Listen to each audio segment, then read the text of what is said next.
इस्लाम तो इस बात की तालीम देता है कि जिस जिस तरह हमारी उम्र बढ़ती जा रही है, अगर हम दुनिया में पैदा हुए हैं 60 साल की उम्र लेकर के, तो आइंदा जब 1 साल आ रहा है तो हमारा 1 साल घट रहा है, बढ़ नहीं रहा है।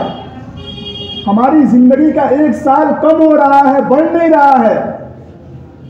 और अगर किसी घर न मनाया जाए बर्थडे तो लोग कहते हैं आपको अपने बच्चों से मोहब्बत नहीं है, घर वालों को अपनी औलाद से मोहब्बत नहीं है, अपने रिश्तेदारों से मोहब्बत नहीं है। क्यों भाई? ये बर्थडे नहीं मनाते हैं।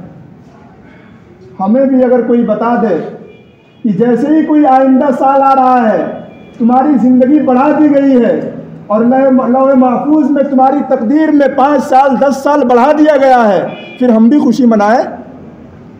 लेकिन हर इंसान समझ सकता है कि अगर किसी के पास 70,000 80,000 रुपये हैं और उसमें से 2,000 3,000 10,000 रुपये घट जाए और बगल वाला वहाँ तबला बजाए, वहाँ ढोल बजाए, खुश हो और कहे मुबारक हो आपके 10,000 गायब हो गए, आपके 10,000 कम हो गए, तो क्या सामने वाला खुश होगा?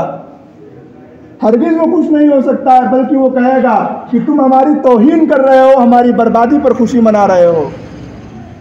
आज अगर कोई बर्थडे पर खुशी मना रहा है तो वो ये ना सोचे कि हम अपनी औलाद की मोहब्बत में खुशी मना रहे हैं। नहीं, ये धोखा है उसे।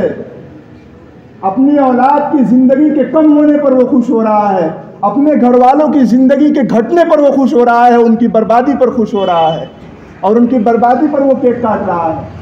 इसलिए सवाल उन लोगों से नहीं होना चाहिए जो नहीं मना रहे हैं, सवाल तो उनसे होना चाहिए जो इस तरह का तरीक़ा कर रहे हैं, अपने घर वालों की बर्बादी पर केक भी काट रहे हैं, एक दूसरे को बर्थडे की मुबारकबाद दे रहे हैं। ये बर्बाद होने पर खुश होने वाले लोगों से सवाल होना चाहिए कि अपनी औलाद से तुम्हें इतनी नफरत क्यों है? क्या गलती की है तुम्हारी औलाद ने कि तुम उसके बर्बाद होने पर केक काट कर खुश हो रहे हो?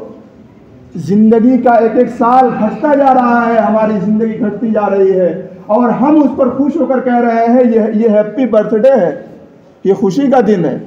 ये खुशी का दिन नहीं है, ये गमी का दिन है, अपने मुहासबे का दिन है। हम सोचें कि हमारा 1 साल घट गया, अब ये साल पूरी ज़िंदगी कभी दोबारा लौट कर नहीं आएगा।